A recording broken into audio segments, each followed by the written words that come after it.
আসসালামু আলাইকুম বন্ধুরা, কেমন আছেন?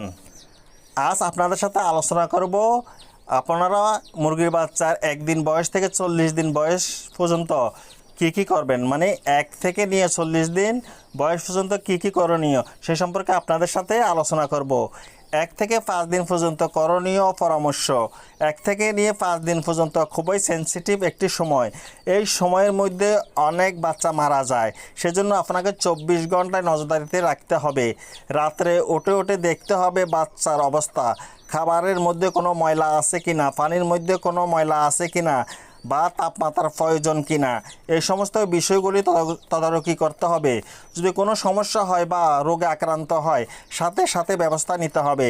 এই সময়ের মধ্যে সবচেয়ে একটি কমন রোগ হয়, আর সেটা হলো পায়খানার সমস্যা, পিছনে মল লেগে থাকা। সেজন্য তাপমাত্রা ভালোভাবে সেট করতে হবে যাতে করে ঠান্ডা না লাগে, সেই ব্যবস্থা নিতে হবে। অবশ্যই ৫ম দিনে BCRDB ভ্যাকসিন করে নেবেন।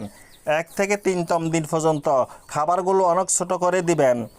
6তম দিন থেকে নিয়ে 10তম দিন পর্যন্ত করণীয়। 1 থেকে 5তম দিনে যে সমস্যাগুলো হয়, 6 থেকে 10তম দিন পর্যন্ত সেই সমস্যাগুলো হতে পারে। 1 থেকে 5তম দিন পর্যন্ত যা করণীয়, 6 থেকে 10তম দিন পর্যন্ত তা করণীয়। এক কথায় বলতে গেলে 1 থেকে নিয়ে 10তম দিন পর্যন্ত খুবই ঝুঁকিপূর্ণ একটি সময়।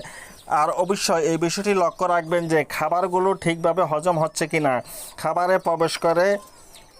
প্রবেশ করে বাচ্চাগুলো শরীরে হাত দিবেন, জ্বর আসছে কি না এবং পাগুলো চিকন হয়ে যাচ্ছে কি না, এভাবে প্রত্যেকটি বিষয়ের প্রতি লক্ষ্য রাখতে হবে। তাহলে বাচ্চার মৃত্যুর হার একেবারে কমে যাবে ইনশাল্লাহ। সব সময় অল্প মাত্রায় খাবার দিবেন। এই সময়গুলোর মধ্যে যাতে করে খাবার নষ্ট না করে, আর কিছুক্ষণ পর পানি পরিবর্তন করে দিবেন, যেমন 3 ঘন্টা পর পর। 11তম দিন থেকে নিয়ে 20তম দিন পর্যন্ত করণীয়।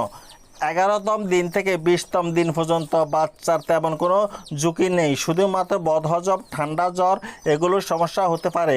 তাই এগুলোর প্রতি বিশেষ নজর রাখবেন। অবশ্যই 11তম দিনে গাম্বুরো ভ্যাকসিনটি সম্পূর্ণ করে নেবেন।